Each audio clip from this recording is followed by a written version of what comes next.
Hello neighbor, this is Curt with eTrailer, and today we're going to take a look at the pewag Servo RS Tire Chains on our 2024 Kia Sportage. Now if you've had any experience with these tire chains, or if you have some questions about it after watching this video, go ahead and leave those in the comments below. We'd love to take those experiences and share them with our other neighbors to help them make the best decision for themselves. Now, when the road conditions get really rough, whether it's ice, snow, or even mud, a set of tire chains can go a long way in getting you to where you need to go. In the case of these tire chains, they are in a diamond pattern with a square link, which means that it's going to have an edge to it that's going to give us some of that extra bite for traction. The diamond pattern on the tire chains is what's going to allow road contact with the chains at all times while the tire is rolling. This is going to help us with accelerating and with stopping. However, where it's really going to shine is where we're making our turns. Having all that road contact just makes it a lot safer of an option that way. It's also a self-tensioning system, meaning that it's got this device right here that's going to add tension constantly to the tire chains, making sure they're tight no matter where we're going. Now, we've got our tire chains mounted on the front tire here of our Kia Sportage. Always check your owner's manual to see which axle they recommend you putting them on. In this case, it's going to be the front axle. And the tire size we have today is 235/65 R17. Now, one of the great aspects about this tire chain, other than the self-tensioning, is that they're actually really easy to put on. You don't even have to get under the vehicle to do it. And that's going to be nice because nobody wants to be crawling around under there when the ground is full of that cold, wet snow, ice, mud, whatever it may be. So stick around, we're going to take a look at just how we got these on. Now, before we get into the installation of the chains, I want to talk a little bit about the carrying case that you're going to get with it.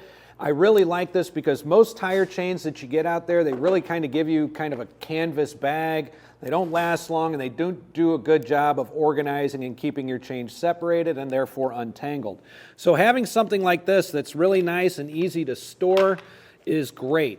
There are going to be some instruction manuals, of course, with it, and a few extra parts in case you get something that breaks.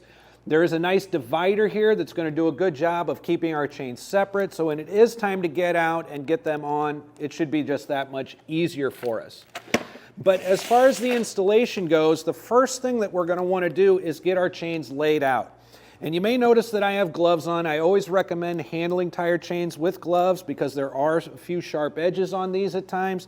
And not only that, but it's good practice to put these on with gloves since honestly, it's probably going to be that kind of day as far as the weather goes where you'll have gloves on anyway. So as I'm laying these out, I've got them laid flat.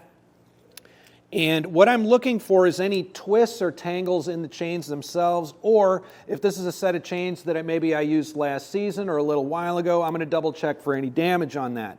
However, since these chains are new, I'm really focusing on keeping them untangled. As I've got them laid out, one thing is on the front here, this section here, which is going to be on the front of our wheel, there's a division here that I want to keep separated there. And also these hooks that are attaching to the cable that goes in the back, they have an open end. I want those facing down. I really don't want the open end of those hooks going against the sidewalls of my tire there in the back. So since we've got all this laid out and even, I'm going to go ahead and, while keeping the front separated, I'm going to go ahead and feed this behind our tire. And I'm going to bring it around here and just kind of feed it all through until I find that front connection point, which is this hook here. And I'm just going to get that kind of out and around toward the front. I'm going to do the same over here with this piece. Just get that all draped out of the way. Then I'm going to grab one end of my cable here and the other end. We're going to come around the tire and make our first connection. So we're going to make this connection right through here just like that, and we're going to keep good control of our chains and make sure that we're getting them draped around the front here. So we're really trying to get just all of these blue marks kind of out and around all the way down to our bottom split connection right here. So we're just going to work these around a little bit. Now, what we're going to do too is once we got a decent drape over the top, we're going to go ahead and hook this red chain and this red hook together right here. You can use any link to hook that. You can adjust it based on your tires. So we're just going to do the middle hook. That way we could tighten it 2 links or loosen it 2 links if we need to. But once we have that set up, we're really just going to try to center our chains as best we can, making sure that we bring whatever is in the back all the way around. So here's my bottom connection on the front end right here. So that's looking pretty good. I'm going to come over here to the other side and kind of feed it through and do the same.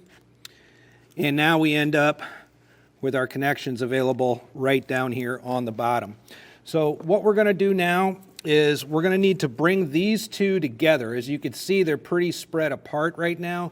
Even if we loosen the 2 links at the top, it's not going to fill that gap. So now we're going to take our device here, we're going to hold down the button, and that is going to release this in order to let us get that out.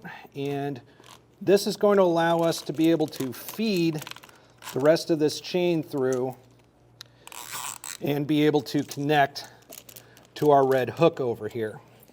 Now, once we have that hooked up, we can hit that button again.